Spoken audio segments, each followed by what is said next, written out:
What's up, guys? So you just finished the campaign and now you're probably wondering what to do next. In today's video, we'll go over some basics on how to get started with mapping, as well as gearing your character up and getting set up with a league mechanic that's going to work for you. So let's jump into it.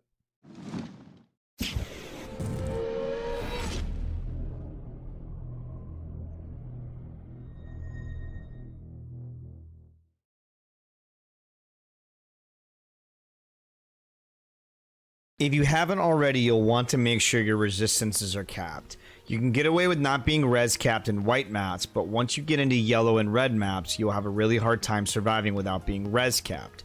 The way to check this is to press C in the game and navigate to the defenses tab.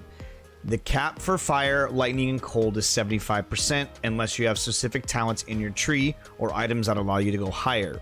Chaos resistance you don't need to worry about right now, but later on down the road you want to make this at least positive, ideally capping this too.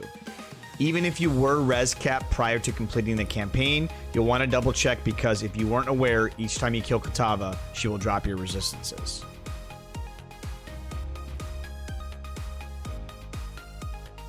Once you have your resistances in order, you're going to want to make sure you have around 4k health.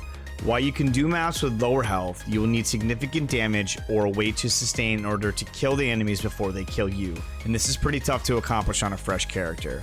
It's better to just have a higher health if you can. If your character is evasion based, you want to make sure you're running Grace. If your character is armor based, you want to be running Determination.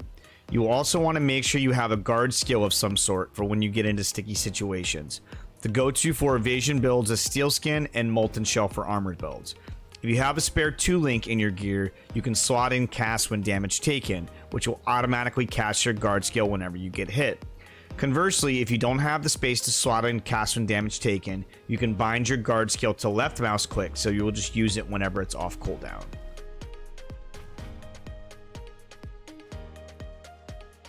Now that your resistances are capped and your skills are set up, you want to start off by running white and yellow maps. I would advise not using cartographer's chisels or scarabs on these maps, as you will almost never get a return on investment. If you don't know what these are, no worries, these are just things that make the maps harder, but they give greater rewards. In order to get the Atlas bonus, which is what gives you your Atlas points, you want to run white maps as magic. If the map is not already magic, you can make it magic by using a transmutation orb on it. For yellow maps, you need to run them as rare, and you would do this by using an orb of alchemy on it. While you're running the maps, pay attention to the modifiers on the maps, as there are certain mods that your build will have a hard time doing. For instance, my build is almost wholly elemental damage, so I cannot run elemental reflect. Red maps, you get the bonus by running it as rare and corrupted. If you're converting a normal map to rare corrupted, you would first need to use an orb of alchemy and then use a veil orb to corrupt it. If you plan on using cartographer's chisels on these maps, you want to do this before you make the map rare and before you corrupt it. Using chisels on a normal map takes 4 to fully upgrade it, while a map being rare, it will be significantly more. Once you corrupt the map, double check to make sure there are not any mods on it that your build cannot run before you run the map. Once you start getting your Atlas bonuses, you want to figure out how you want to set up your Atlas tree for what you're trying to accomplish. If you don't already know what you want to do, a good place to start is Wandering Path. What Wandering Path does is it doubles the effect of your smaller nodes with the trade-off of making your larger nodes do nothing. What this does is allow you to stockpile maps to run while you build out your Atlas and start to gear up your character. Snoobae has a really good setup for this. I will link it in the description.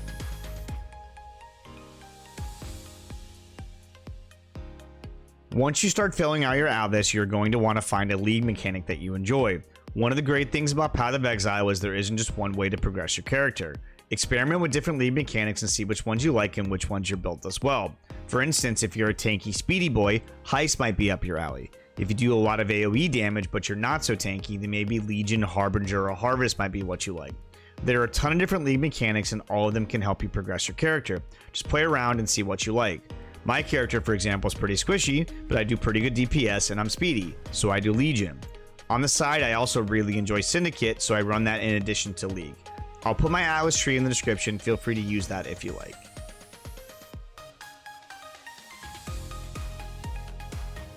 As you progress your Atlas and find your groove with your league mechanic of choice, you're going to want to start upgrading the gear of your character. There are a few different ways you can do this. The most unreliable and completely RNG based way is just trying to find an upgrade while you're running your maps. It is unlikely you will find a piece of gear that you can just plug and play into your build, but it can happen. A more consistent way would be finding an item that has a good base and crafting the affixes that you want on it.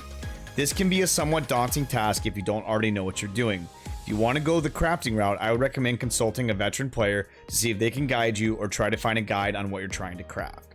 The next option will be trying to purchase items on the trade site. This is probably the fastest way, but it can get expensive. My suggestion would be to purchase the low to mid-tier gear to help you get rolling, then try to learn how to craft, because this can save you a ton of currency and can even make you currency if you craft an item that maybe you can't use, but someone else can.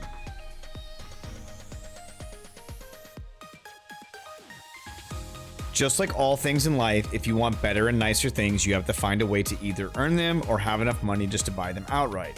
Every league mechanic has a way of turning a profit.